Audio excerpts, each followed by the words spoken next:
कलम पद गा रहे थे ना, मैं तो गोविंद रा गुण गासूं, राणा जी रूठे तो मने काय करसी। चरणामृतरा नेम हमारा निथ उठ दर्शन पासूं, राम नाम रा झाज चलास्या, भव सागर तर जासूं। राणा जी रूठे तो मने काय करसी। इनको संतुष्ट करने के लिए थोड़ी रह रही हूं मैं तो भजन अपने गिरधर को खुश करने के लिए गाती हूं। मीराबाई से संतुष्टि सीखो। मीराबाई कलम ने सुना कि गिरधर लाल जी को गोद में लिए विदा हो गए अपने घर से। बहुत प्रसन्न है, बिल्कुल उदास नहीं है। पूरा मेड़ता रो रहा है, लेकिन मीराबाई नहीं रो रही हैं। क्यों? क्योंकि मन में वही छवि घूम रही है। रात्रि में आए थे, श्याम सुंदर ने ऐसे हाथ पकड़ा था, ऐसे मांग में सिंदूर भरा था, ऐसे मेरे साथ भामर लिए थे, और वही सोच सोच के हंसती रहती हैं और कभी कभी रोने लग जाती हैं। जैसे ही मीराबाई मेवाड़ पहुंची, मेवाड़ आते ही पूरे मेवाड़ के लोग, बड़े बड़े राजा, बड़े बड़े राजकुमार, सब लोग खड़े हैं स्वागत में। बड़े बड़े हाथियों पर लोग बैठ करके पुष्प वर्षण कर रहे हैं, मंगल बाजे बजाए जा रहे हैं। मेवाड़ घराना, मेवाड़ राजवंश उस समय का सबसे विशिष्ट राजवंश था, जो आज तक कभी किसी से हारा नहीं था। और उस राजवंश के कुल दीपक, उनके साथ मीराबाई का ब्याह हुआ है। हल्ला मच गया, जल्दी चलो जल्दी चलो, बहुसा आई हैं, बहुसा आई हैं हमारी। जैसे ही डोली रुकी, मीराबाई बाहर आई तो द्वार पर सास, बड़ सास, छोटी सास और ननद सब खड़ी हैं। मीराबाई के उतरते ही सब लोग नजर उतारने लगे। सुंदर तो इतनी थी मीराबाई की, उनका रूप देख करके, चरित्र आता है मीराबाई के प्रसंग में कि एक मन चले व्यक्ति को बाईसा कहीं नृत्य करते हुए दिख गई थी, और उसने दूर से जब मीराबाई को देखा तो उसने मन बना लिया कि चाहे मेरे प्राण चले जाएं, पर एक बार इनका स्पर्श तो करूंगा मैं, इतनी सुंदर है। और स्पर्श करने की भावना से उसने संत का रूप धारण कर लिया, क्योंकि वो संतों को तो पदरामनी करती थी, आरती करती थी, उनके पास बैठ करके सत्संग करती थी। संत का रूप धारण करके चला गया। मीराबाई ने उसका स्वागत किया, आरती की, तिलक किया, चरण में पुष्प रखे और कहा कुछ दो शब्द सुनाइए ना। तो वो बोला कि मैं अभी असंतुष्ट हूं, पहले मुझे संतुष्ट करो। बाई साहब बोली कैसे संतुष्ट होंगे आप? बोले आपका जो रूप रस है इसका मुझे आस्वादन करना है। बाई साहब समझ गए ये कोई मनचला व्यक्ति है, लेकिन संत का रूप धारण कर गया। बाई साहब बोली आपने कह दिया और मैं पूरा ना करूं, ऐसा हो सकता है? चलिए। और कहां लेके गई? जहां पर संतों की जमात बैठी थी, वहां संतों की जमात के बीच में आसन लगाया, और आसन लगा करके बोली मैं यहां बैठ जाती हूं, आप मेरे सामने बैठ जाओ।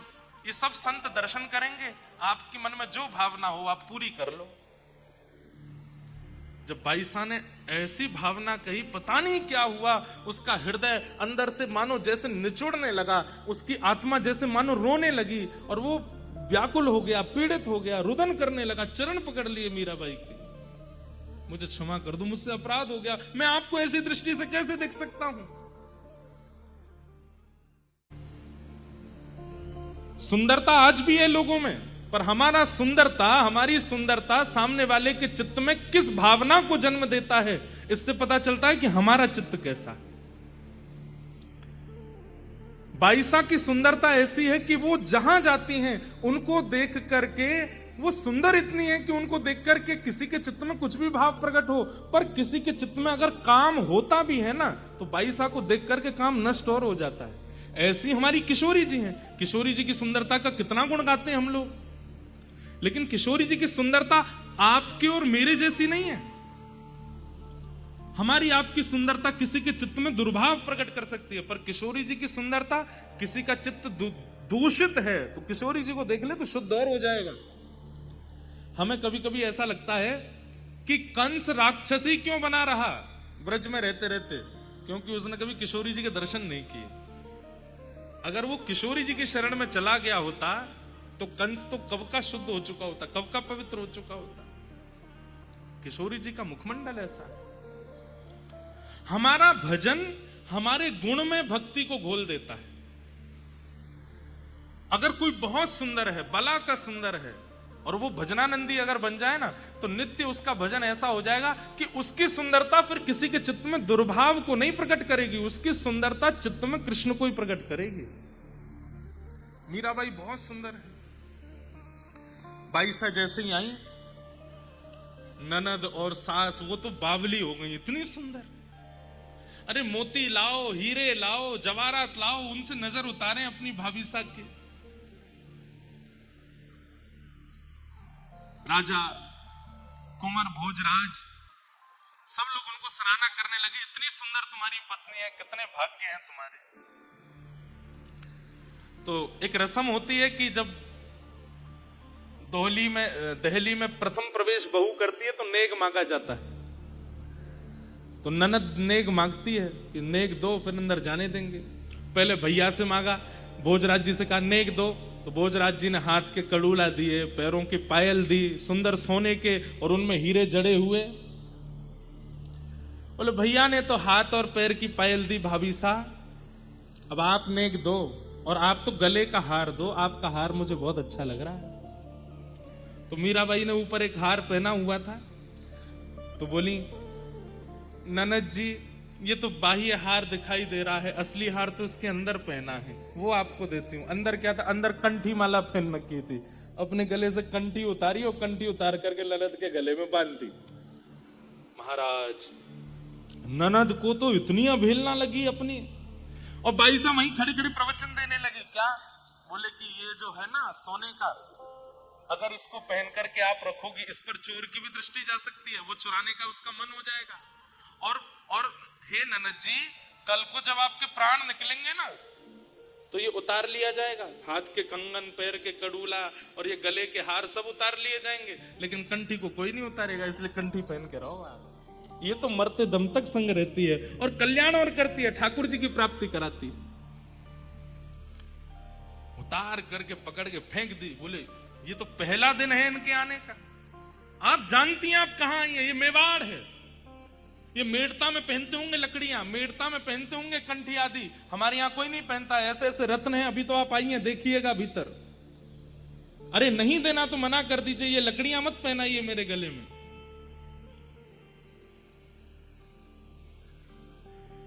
भाई साहब तो प्रसन्न मुद्रा में कुछ नहीं बोले, भीतर चली गई। जैसे ही भीतर पहुंची, अपने कक्ष में जाकर के गिरधर लाल जी को विराजमान किया, तुरंत उनकी सेवा में लग गई। तुरंत रसोई घर में जाके सामग्री सिद्ध करने लगी। लाला भूख लगी होगी ना, इतने लंबे चल के आए हो, मैं बना देती हूँ अभी। भोग प्रसाद सिद्ध करने, इतने में ननद फिर आ गई, पांव पटकती हुई।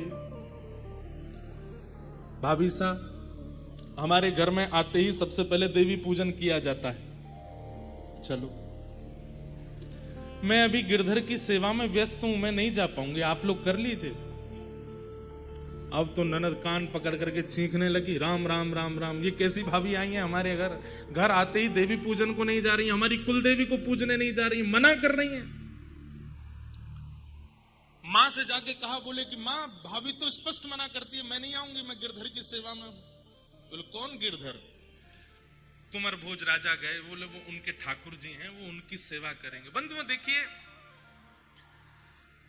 परिवार चाहे जैसा मिले, ये कोई नहीं जानता कि कन्या को कैसा परिवार मिलेगा, लेकिन परिवार में एक व्यक्ति अगर आपके पक्ष का मिल जाए ना, तो आप वहां निर्वहन कर सकते हो। सब अनुकूल नहीं मिलते। मीराबाई को राजा भोज जो मिले हैं पति रूप में, वो बड़े सामर्थ्य देते हैं मीराबाई को, कभी रोकते नहीं। पीछे बात बिगड़ रही होती है तो वो ही संभाल लेते हैं, अपनी माँ को जाके, बहन को, अरे ऐसे नहीं करो, वो उसके ठाकुर जी हैं, उसने मुझे, हमसे तो बताया नहीं कि कोई सेवा करेगी। बोले मुझे बताया था ना, सबको बताना आवश्यक है, मुझे बताया था, उसको सेवा करने दो। लेकिन सास तो सास, बेटा का ब्याह होती सास में सास पना आ जाता है पहले नहीं आता, बाद में आ जाता है। मना कर दिया था कि नहीं आ पाऊंगी, तो फिर भेजा, बोले तू जा और बोल कि मेरी आज्ञा है, देवी पूजा के लिए आना पड़ेगा अभी इसी वक्त। यहाँ भाई साहब अभी खीर परोस नहीं है ठाकुर जी को। ननद फिर से आई, बोले कि माँ ने आज्ञा की है, आपको चलना पड़ेगा। मीराबाई बोली मैं नहीं आ पाऊंगी, अभी गिरधर को भोग लगाना, खीर बनी, अभी तो सब्जी सिद्ध करनी है, पूड़ी उतारनी है, और फिर लाला को ज्यादा गर्म नहीं पवाते, थोड़ा ठंडा करना पड़ेगा, फिर अपने हाथ से पवाना पड़ता है, स्वयं तोड़ के पानी पाते। फिर मना कर दिया। ननद चिल्लाने लगी, आपको पता है देवी पूजन करने से क्या होता है? बोले क्या होता है? बोले सुहाग अजर अमर हो जाता है। आप नहीं चाहती कि आपका सुहाग अमर हो जाए? मीराबाई बोली जो जन्म से ही अजर अमर हो उसके लिए क्या प्रार्थना करूं?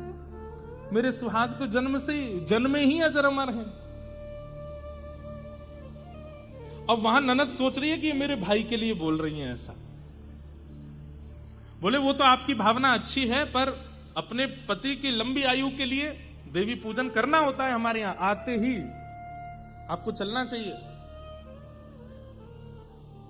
मीराबाई अब थोड़ी सी नाराज हो गई, क्योंकि सेवा में विघ्न डाल रही हैं, तो हाथ पहुंचती हुई आई। बोले ननद जी आपने नहीं करी थी क्या देवी पूजा? क्योंकि इनकी ननद विधवा थी। तो मीराबाई बोली आपने नहीं करी थी देवी पूजा? बोले नहीं करी तो थी मैंने भी। तो फिर जीजा जी कहां चले गए? अब तो ननद और ज्यादा नाराज हो गई। वो तो महाराज उसी समय खटक गई मीराबाई। बोले अब नहीं छोड़ूंगे, अब ये रह के तो दिखाए। यहाँ पर नीचे आकर के उन्होंने तो रोना शुरू कर दिया महाराज, चीखना चिल्लाना, पूरे परिवार से कह दिया कि ये रहेंगी तो मैं नहीं रहूंगी। ये पहला दिन है मीराबाई का घर में। कुंवर भोज जाते हैं, मीराबाई को समझाते हैं, माँ की बात है आप मान लिया करो, ननद की बात है आप मान लिया करो। बोले मैं बात मानने से इनकार नहीं है, पर मेरा जो गिरधर लाल जी के समय है सेवा का, उस बीच में मैं नहीं कर सकती कुछ भी। मेरे लिए वो पाषाण नहीं है, वो मूर्ति नहीं है, वो मेरे साक्षात लाला है। उनकी सेवा करना मेरा कर्तव्य है।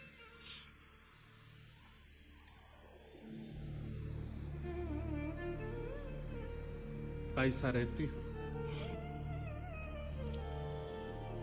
लेकिन यहां तो सब विपरीत भाव में आ गए। एक दिन राजा कुंवर भोज ने मीराबाई से कहा कि आप इतनी सेवा करती हैं, इतना ठाकुर जी का भाव रखती हैं, मैं जब भी आपको देखता हूं, आपको देखते ही मेरे चित्त में पता नहीं कैसे अनायास प्रेम बढ़ने लगता है। मैं चाहता हूं कि आप मुझे कुछ दर्शन कराओ, मुझे कुछ अनुभव कराओ। आपको अनुभव होते होंगे, मुझे भी अनुभव करा दीजिए। तो मीराबाई बोली मैं आपको कुछ दिखाती हूं। आज तक नहीं दिखाया, आज दिखाती हूं। बोले क्या? तो मीराबाई एक संदूक लेकर के आई, और वो संदूक खोल करके जैसे ही उसमें से रत्न प्रकट किए। प्राचीन राजाओं को रत्नों की भी पहचान होती थी, ये कैसा हीरा है, ये कैसे नग है, ये कैसा सोना है। और उस समय में राजस्थान में मेवाड़ राजघराने से ज्यादा संपत्ति किसी के पास नहीं थी। एक प्रकार से मीराबाई का जो विवाह हुआ ना, वो इसलिए भी हुआ था क्योंकि मेड़ता पर इतनी शक्ति नहीं थी, और उस समय आक्रांताओं का आक्रमण हो रहा था। तो मीराबाई का विवाह मेवाड़ में हो जाएगा, तो उससे हम लोगों को सुरक्षा मिल जाएगी। एक प्रकार से कहीं ना कहीं मेवाड़ के लोगों में मन में यह आता था कि हमने तो मेड़ता के ऊपर कृपा की है मीराबाई को लेकर के। आज मीराबाई ने एक संदूक खोली, और उस संदूक में से जैसे ही रत्न आभूषण से बाहर निकाल के रखे, उन रत्नों को देख करके राजा भोज के आंखें खुली रह गई। ये कैसे रत्न है, ये कैसा हीरा है, ये कैसे स्वर्ण, ये ऐसे मैंने पहले कभी नहीं देखे। और जहां तक मैं जानता हूं, सबसे ज्यादा संपत्ति हमारे घराने में, और हमारे घर में भी ऐसी संपत्ति नहीं है। ये एक हीरा, एक नग भी यदि विक्रय किया जाए तो हमारी पूरी संपत्ति के समान होगा। कहां से मिले आपको? भाई साहब बोली जिस दिन आप बारात लेके आए थे ना, उसी रात्रि में द्वारिकाधीश बारात लेकर के आए थे, और तब मेरी सासू मां देवकी मैया ने ये मुझे पहनाए थे। मीराबाई बोलती हैं और सब लोगों को वो स्वप्न जैसा लगता है। वो देवकी मैया को सास ही बोलती हैं, यशोदा मैया को बड़ सास ही बोलती हैं। बोले मेरी सासू माँ देवकी जी ने मुझे पहनाए थे, गले में ये हार पहनाया था, हाथ में ये कंगन पहनाया था, पैर में ये पाजेब पहनाई थी, और ये जो कौंधनी है ना, ये तो द्वारिकाधीश ने ही पहनाई थी। आज राजा भोज के मन में किंचित जो अविश्वास जैसा था, उनको लगता था शायद इनका थोड़ा दिमागी स्तर ही ऐसा ही है, इसलिए ऐसे बोलती रहती है। लेकिन आज उन नगों को देख करके, उन आभूषणों को देख करके राजा भोज के मन में भी आया कि ये सामान्य नहीं है, ये संसार की रचना तो नहीं है जो ये दिखा रही है। और मीराबाई इतनी प्रसन्न, थोड़ा सूंघ के देखो इनमें से सुगंधी कैसी है। यहां राजा भोज जैसे ही उसको सूंघने लगते हैं, तभी उनको सघन वन दिखने लगता है, वृंदावन का अनुभव होने लगता है, यमुना जी के दर्शन होने लगते हैं, श्री गिरिराज जी दिखने लगते हैं। राधा राधा नाम उच्चारण करके संत समाज नृत्य करता हुआ दिखाई देने लगता है। ऐसी सुगंधी। राजा भोज समझ गए ये सामान्य नहीं, नेत्र सजल हो गए। राजा भोज बोले मैं आपसे बहुत प्रसन्न हूं, मुझे आज पूर्ण विश्वास हो गया कि ये सचल हैं और ये आपको स्वीकार कर चुके हैं। मैं आपसे बस इतना कहना चाहता हूं कि आप मुझसे कुछ मांग लीजिए, मैं आपकी कुछ सेवा करना चाहता हूं। मीराबाई इतना प्रेम कर ही इसीलिए रही थी कि उनको एक अपना काम बनवाना था, और तुरंत मीराबाई बोली तो मेरा एक काम है वो आप कर दीजिए। बोले क्या? आपके मेवाड़ घराने में कहीं भी मंदिर नहीं है, आपके पूरे राजभवन में कहीं भी संतों के आगमन कीर्तन कथा का कोई स्थान नहीं है। हमारी एक ही प्रार्थना है, आप देना चाहते हैं तो केवल ये दे दीजिए कि राजभवन के अंदर ठाकुर जी का दिव्य मंदिर बने, उसमें ठाकुर जी विराजमान हो, और संत वैष्णव कथा प्रेमियों को वहां आने से कोई रोक टोक ना हो। बस इतना कर दीजिए।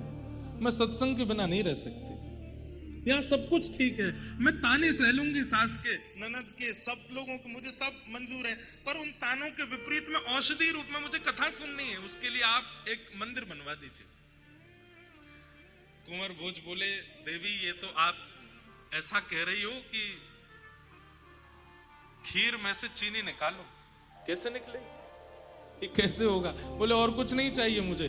कुंवर भोज भी सोचे कि इन्होंने एक ही चीज तो मांगी है जैसे तैसे, ये भी मैं नहीं कर पाया तो कैसे होगा।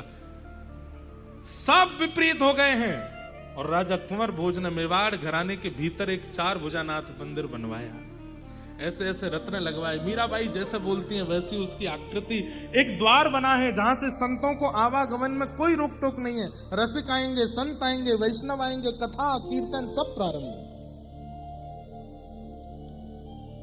घर के सब लोग विपरीत हो गए, लेकिन पति साथ में खड़ा है इसलिए कोई कुछ नहीं कर पाया। लेकिन हमारे ठाकुर जी को अनुकूलता ज्यादा अच्छी लगती नहीं। भक्त बहुत रिलैक्स होना तो ठाकुर जी को लगती है अरे इतना आराम कैसे फरमा रहा है, कुछ तो करो।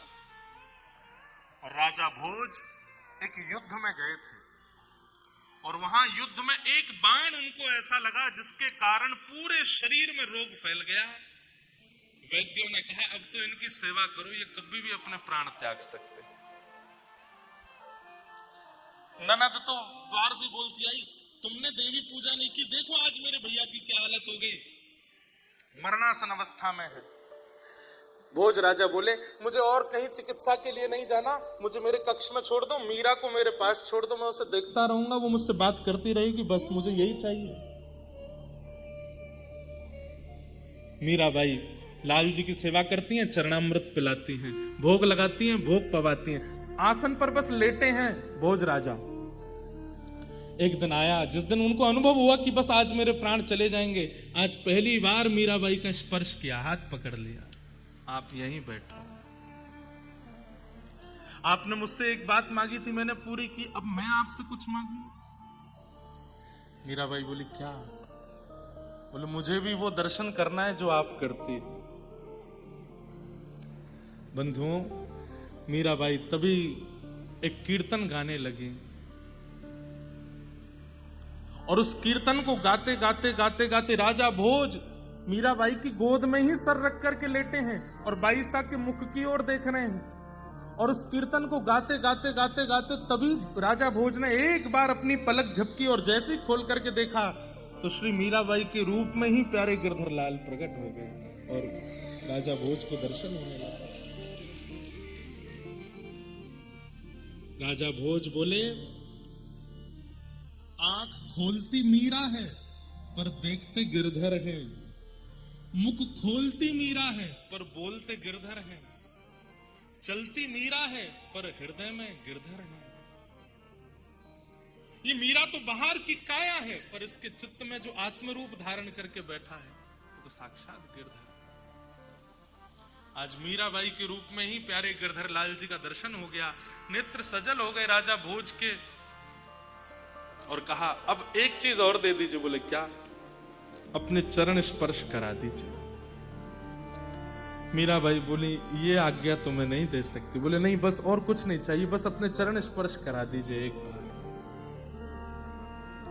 मीराबाई बार बार मना करती रही पर राजा भोज जिद पर अड़ गए, मैं तब तक प्राण नहीं त्यागूंगा, मुझे प्राण त्यागने हैं, अब मेरा अंतिम समय है। आज मीराबाई भी रो रही हैं, बोले कि आप मेरे परम मित्र हैं, आप मेरे परम सखा हैं, इस प्रकार आप मत जाइए। बोले बस अपना चरण स्पर्श करा दीजिए। बाईसा तो मना करती नहीं पर राजा भोज ने जैसे ही बाईसा के चरण स्पर्श किए और स्पर्श करके माथे से अपना हाथ लगाया, उसी क्षण राजा भोज उनके प्राण निकल गए। हाहाकार मच गया मेवाड़ में। हमारे युवराज चले गए, दौड़ करके जाके देखा तो एक और बात थी। आज वैसे तो मीराबाई कभी श्रृंगार करती नहीं थी, जोगन भेष में रहती थी। आज उन्होंने पता नहीं ठाकुर जी का कोई उत्सव करने के लिए 16 श्रृंगार और कर रखे हैं। सर से नख तक पूरे श्रृंगार में है आज मीराबाई, और उनकी गोद में राजा भोज मरणासन है, मृत्यु सैया पर मर चुके। और इस दृश्य को देख करके तो और आग बबूला हो गए घर के लोग।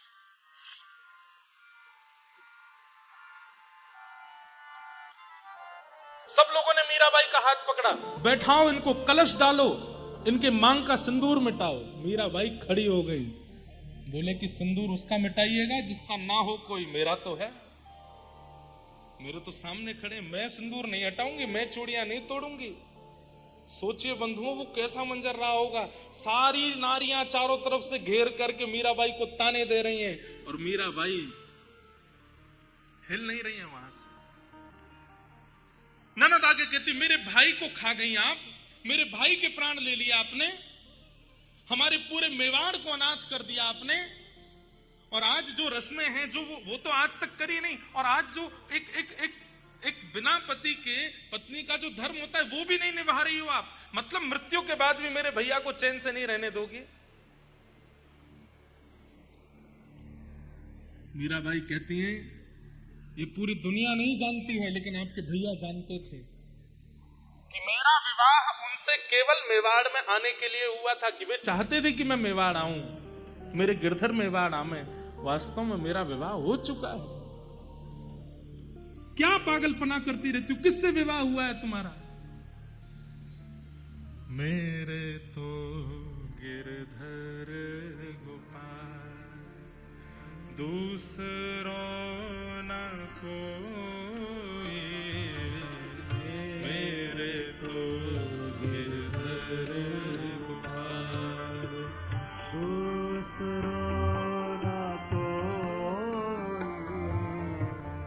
मेरे तो गिरधर गोपाल दूसरों न कोई, मेरे तो गिरधर गोपाल दूसरों न कोई, जाके सिर मोर मुकुट मेरो पति सोए, जाके सिर मोर मुकुट मेरो पति सोई, तात मात भ्रात बंधु तात मात भ्रात बंधु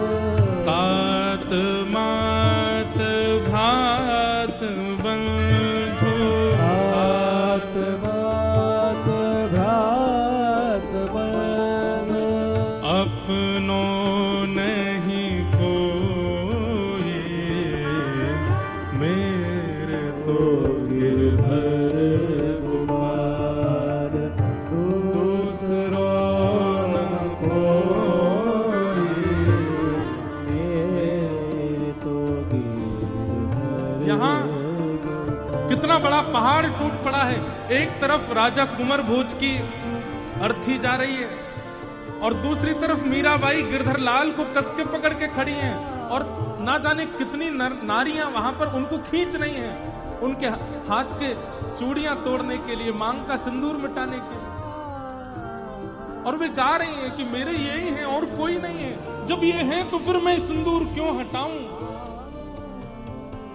मेरे तो गिरधर गोपाल दूसरों न कोई मेरे तो गिरधर गोपाल दूसरो न कोई।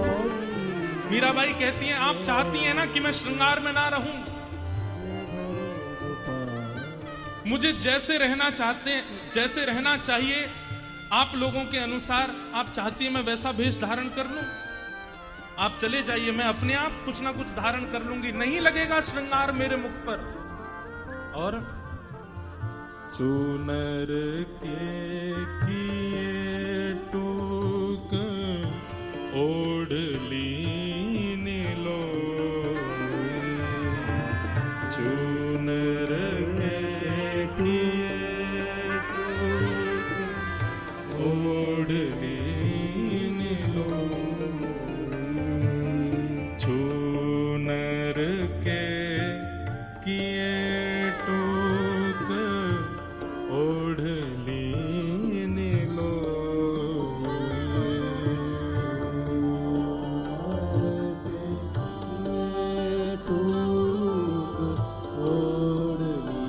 और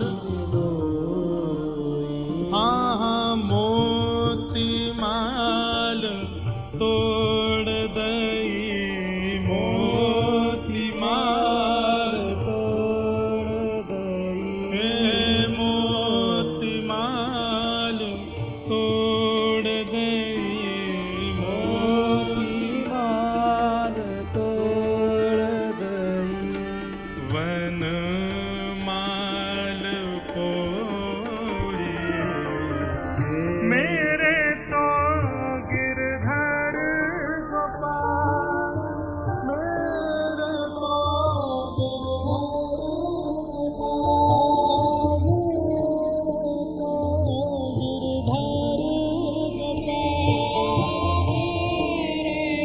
यही गाते हुए मीराबाई झूम रही है, भक्तिमती मीरा। हार्दिक धन्यवाद प्रिय भक्तों, आपने समय निकालकर भोले की भक्ति को सुना। इसके लिए हम आपके हृदय से आभारी हैं। यदि हमारे इस भक्ति संदेश ने आपके मन को स्पर्श किया हो तो कृपया चैनल को लाइक, शेयर और सब्सक्राइब जरूर करें ताकि यह अमृतवाणी और अधिक आत्माओं तक पहुंच सके। जय श्री राधे।